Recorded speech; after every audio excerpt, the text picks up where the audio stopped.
To be a leader requires one thing and one thing only: followers. That's it.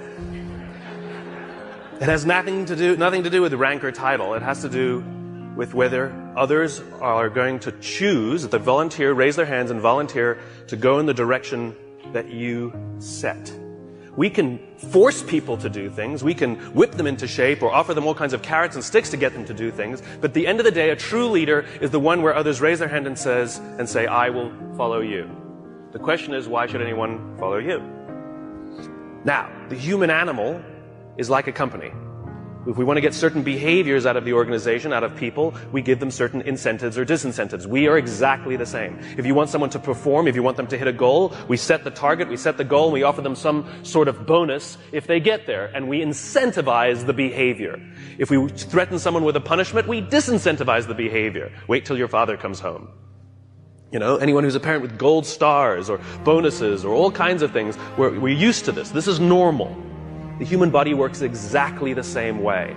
If you've ever had a feeling of love, trust, joy, fulfillment, status, pride, those are all chemically produced feelings. They're chemically produced incentives trying to get us, the human body's trying to get us to do certain things to get us to cooperate. Tangible matters.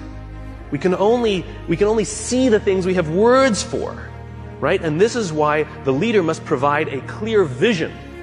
Why are we doing this? Why are we in business in the first place? What is the point of growing the company that you're growing? Everybody talks about, what's your growth? What's the point of the growth? In other words, you have a company. Why do you have that company? What is the value your company is offering to others? And what do you want your company to leave behind when you're gone? There has to be a purpose for why your company exists beyond the things you make, beyond the things you do, beyond the money you make. You had the purpose when you founded the company, otherwise you wouldn't have taken the crazy risk to start it with the overwhelming chance of failure. And people wouldn't have given you blood, sweat, and tears if they didn't believe in you, because you were the alpha, you had the vision, you had the strength, and they wanted your protection. And they joined you, and they gave you their blood, sweat, and tears because you gave them a sense of purpose and belonging and protection. You have to know why you do what you do, and this is what the leaders do. And the more they can put it into words, the clearer they can put it into the words, the more we can see it. Again, we can only see the things we have words for. And so when you can put these things into words, other people can see them. I have a dream. Martin Luther King put into words the vision, seeing, he had. The rest of us could see it too, and now could focus all of our attention, all of our efforts on getting it done. And every metric, and this is the purpose of metrics, every metric we use is not about the metric. Metrics are supposed to measure progress. In other words, each metric is the tree getting a little bigger. Each metric is us getting a little closer to the gazelle. We get another little shot of dopamine. Each metric shows us that we're getting closer to the vision. It's not just about the numbers at the end of the year. How did we do? We're up. Good. Towards what? Towards what? We don't know what we're getting closer to. And it makes work unfulfilling. Don't know what we're working towards. Dopamine. We don't care if we let down the goal. Like if we have a goal that we have to achieve for work and we miss the goal, do we feel bad that we let the numbers down? No. We feel bad that we let somebody we love down. We feel bad that we let down our boss, we let down our parents, we let down our coach, we let down our drill instructor. We feel bad when we let down a human being. Accountability is never to a number. Accountability is to a person. And if there is no relationship with the person who's supposed to look after us and the person we're supposed to be working for, then we don't feel accountable. And this is where leadership becomes really, really important. You see, when we give selflessly to those in our tribe, offering them protection, because that's all anybody wants at work. They want to feel safe, comfortable, protected. Think about it as a parent. You know, back in those days, there were no countries, there were no corporations, there were no companies. They didn't exist. There's only one thing that pre-existed all of those things. The family. That's all we had. Each other. Think about it. What do we say to our children? You don't get to choose your children. Some of them are funny looking. Some of them not that smart. Okay? Those are the kids you got. Sorry. You get to pick your employees, but you don't get to pick your children, and yet it doesn't matter who your kids are, whether they're the best looking or not, whether they're the smartest or not, whether they're strongest or not. You give them undying love.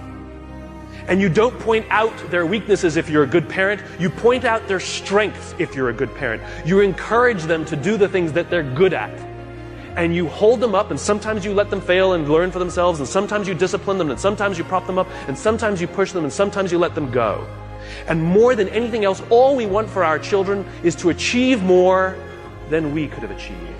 And we will do that by providing them support, a feeling of safety, a feeling of protection. Well, guess what? It ain't no different at work. Stop saying our company is like a family. It is a family. And you are the mother and you are the father. And the minute you hire someone, you must give them undying love, and you must work tirelessly to see that they can achieve more than you could ever have imagined yourself achieving.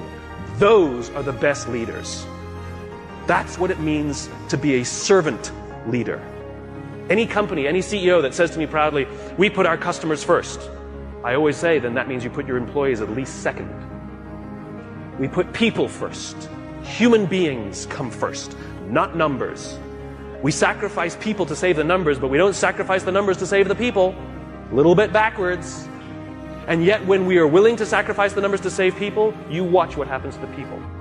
There's a guy by the name of Bob Chapman in St. Louis, Missouri, who runs a company called Barry Waymiller. It's a $1.6 billion private company with 20% year-over-year growth for the past 20 years.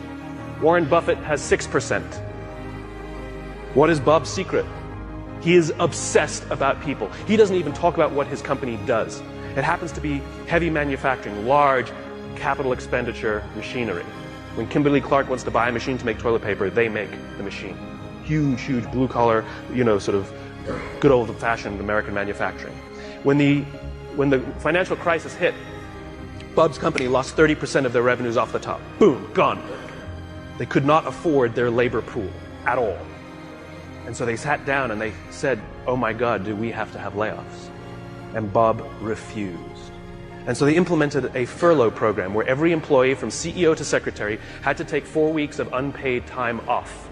They didn't have to take it consecutively, and they could take it whenever they wanted. Those who could afford it more would trade with those who could afford it less. It was remarkable. And Bob told the company, it's better we should all suffer a little than any of us should have to suffer a lot. As human beings, we are biologically designed to cooperate, and we want to help each other. When you give someone the responsibility, when you put them in a position of power or authority for their responsibility, they rise up. Why? Because we all want to feel that our lives have value. We all want to feel that our lives and the work that we do is valuable to the tribe. We all want to know that our company needs us. But we don't make people feel needed, and we don't make their work feel necessary because we take all the responsibility and we don't let them have it. And when people feel fulfilled, when we make them feel necessary and they feel proud because something got done, because they were a part of it, they will give more and more and more and more. People in the Marine Corps are willing to give their lives to people they barely know because they've learned to trust each other. When you show up at Paris Island or in San Diego for the first day of boot camp and you're standing there in the yellow footprints, the drill instructor will yell in your face this far away from you, and the first words they hear, the words I, me, my, are no longer in your vocabulary. They will be replaced with we, together, and us. They are taught that success does not come by yourself. It only comes in a group. There's an old African proverb, to go fast, go alone. To go far, go together.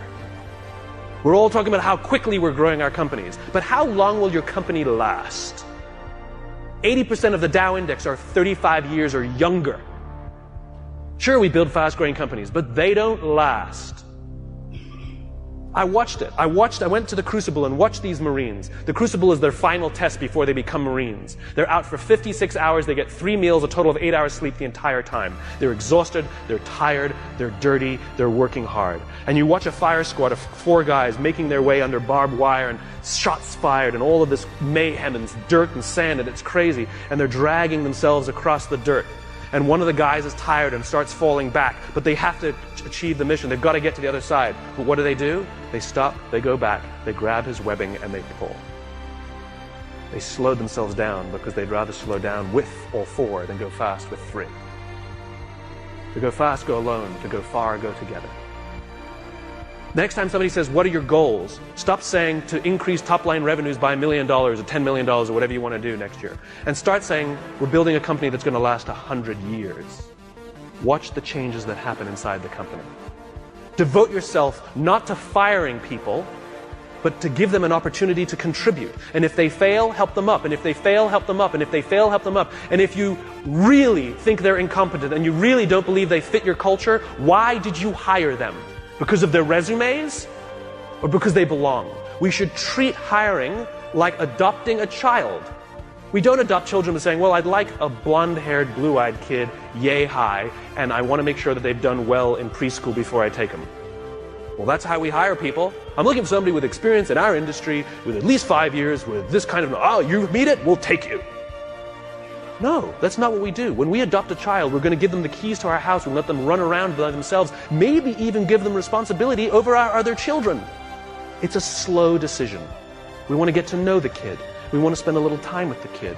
See if they would fit in our family, if our other kids would get along with them. Hiring is exactly the same. You cannot judge the quality of a company by the good times. We cannot judge the quality of a crew when the seas are calm. We judge the quality of a crew when the seas are rough. And numbers will never come to your aid. Ever. People will. If things are going great and everything's growing and you feel that everyone's disposable, guess what? They think the same about you. It's reciprocal. It's always balanced. Time and energy. Roam the halls. Implement policies where if you have something to say somebody, not just the exchange of information, if you want to pay someone a compliment, if you want to ask somebody a question about their work, not about some fact like what time's the meeting, you do not send emails. You stand up, you walk the 35 feet, and you walk into their office and say, hey, quick question for you. That thing that you did for the client, can you just tell me a little more about it because I have a client meeting? I promise you the relationships that will form simply because people are giving time and energy. It's too quick to send an email. It's too easy. If I come over to your house for dinner and a day later I send you this beautiful email how grateful I am for the dinner that you made for me, or if I sent you a handwritten note with the exact same words, which one makes you feel better? The handwritten note. It's not the words. It's not the intention. It's the time and energy we take. And if you think you're too busy to give time and energy to your people, then they're too busy to give time and energy to you. It is a balanced equation. I imagine a world in which the vast majority of people wake up every single morning inspired to go to work and come home every single day fulfilled by the work that they do. I believe that loving our jobs is a right, not a privilege. Why should it be just the lucky few who get to love going to work? It is an entitlement that we all have. And by saying love our jobs, it doesn't mean we have to like them every day. We love our children every day, we don't like them every day. Right? We don't have to like every day, it can be hard, but we get to love it every day. And the thing that makes us love our jobs is not the work that we're doing. It's the way we feel when we go there. We feel safe, we feel protected, we feel that someone wants us to achieve more and is giving us the opportunity to prove to themselves and to ourselves that we can. This is the world that I imagine. This is why I do these talks.